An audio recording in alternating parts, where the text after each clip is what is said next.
총 85일 활동 기간 동안 노상원 수사 2단과 정보사 HID, 사이버 내란, 경호처 압색 방해 등을 밝혀왔습니다. 빠른 민생 회복과 국정 안정을 위해 헌법재판소의 빠른 탄핵 인용 결정과 특검을 촉구하는 바입니다.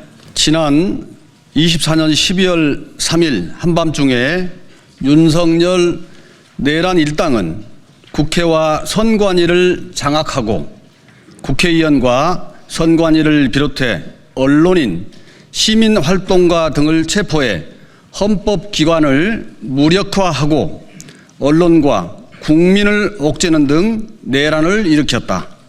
하지만 시민들과 국회가 발빠르게 움직여 이를 막아냈고 12월 4일 새벽에 국회는 계엄 해제를 의결하였다. 이후 더불어민주당은 즉시 국방행안 법사위원을 중심으로 내란 진상조사단을 구성하였고 12.3 내란의 실체를 밝히고 수사기관에 대한 관련자들을 수사할 수 있도록 활동하였다. 내란 진상조사단은 구성 이후 지금까지 약 85일간 활동하면서 총 11차 회의와 19차례의 기자회견을 통해 윤석열과 관련한 주요 내란 혐의를 밝혔다. 주요 성과로는 노상원을 중심으로 한 불법 사조직인 수사 2단의 실체를 밝혀냈고 정보사 HID 요원들의 내란 개입과 군 사이버사의 사이버 정찰 TF 활동, 수사기관의 경호처 압수수색 방해 활동 등이다. 노상원은 별도의 수사 2단을 만들어 주요 정치인, 선관위 직원들을 처단하려는 반인도적인 잔인무도한 계획까지 세웠음을 확인했다. 아시다시피 노상원이라는 민간인은 정보사령관 출신으로 근무연이 있었던 김용용과 접촉하며 내란에 대해 사전 모의한 정황이 드러나고 있다.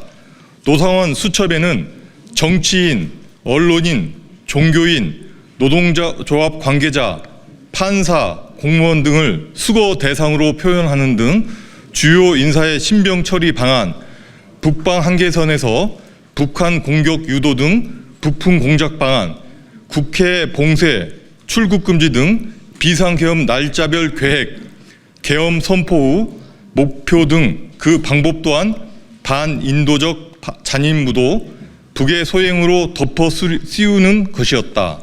이런 잔인무도한 민간인을 수사 2단의 실질적 단장으로 움직이게 하고 형식상의 단장, 부단장만 임명하려 한 것이다. 수사기관에서 노상원에 대한 수사는 진행되고 있다고 하지만 계엄과 관련한 핀셋 수사로 공소장 또한 내란 중요 종사자 혐의만 기소됐을 뿐 잔인무도한 나머지 살인 미수에 그친 사안에 대해서는 항고하고 있다. 또한 진상조사단은 정보사 HID 요원들의 내란 개입을 최초로 밝혔다. 노상원과 문상호의 지시를 받은 정보사는 속초 현지부대 소속 북파 공작원들을 9월부터 최정예 특수임무요원으로 구성해서 판교 100여 단의 본부를 두고 선관위 침탈과 함께 신길동 비밀신문시설에 선관위 직원 등을 신문하려고 하였다. 내란 진상조사단은 윤석열의 공세적 사이버 활동 지침에 따라 군 사이버 정찰 TF를 활용해 국내 심리전까지 펼치며 여론을 조작하려 한 사이버 내란 정황을 밝혀냈다. TF의 목적에 대해서는 전 국민을 대상으로 최근까지도 이른바 심리전을 하며 사이버 정찰 활동을 하고 있다는 의혹도 제기했다.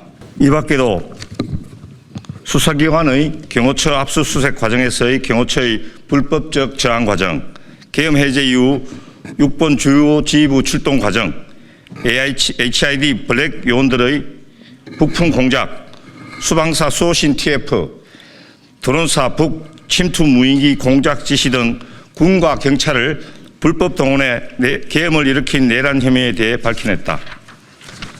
수많은 성과에도 불구하고 윤석열 내란 수사는 윤석열을 중심으로 한 수사에 그쳤다.